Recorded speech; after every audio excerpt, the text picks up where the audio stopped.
Sa isang mundo ng walang katapusang mga distraksyon, madalas na naliligaw ang ganda ng ating mga kwento. Ngunit paano kung sabihin namin sa inyo na sa simpleng pagpili na magbasa, pinipili ninyo rin yakapin ang puso at kaluluwa ng Pilipinas?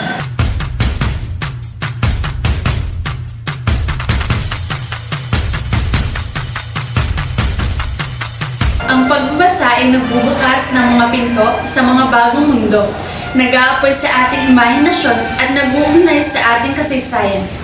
Sa pamamagitan ng mga librong ito, matutuklasan natin ang mayamang sinulid ng ating kultura, ang karunungan ng ating mga ninuno, at mga pagsubok na humubog sa ating pagkakakilanlan bilang mga Pilipino.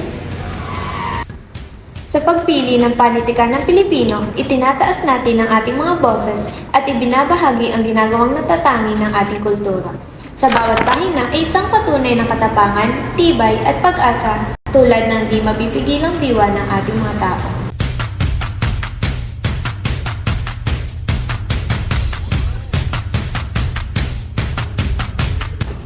Bawat libro ay isang kayamanan, puno ng mga aral at inspirasyon.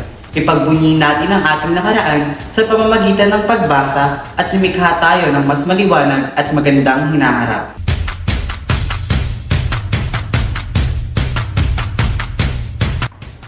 Isipin mo ang isang komunidad kung saan lahat ay nagbabasa.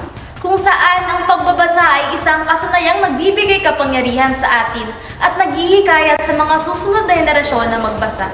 Sama-sama, maaari tayong bumuo ng isang kultura ng mga mambabasa na pinahahalagahan ang kaalaman at ipinagdiriwang ang ating pamana. Kaya't gumawa tayo ng desisyon. Isang desisyon na magbasa. Isang desisyon na tuklasin ang ating pagkakakilanlan Dahil sa pagpili mong magbasa,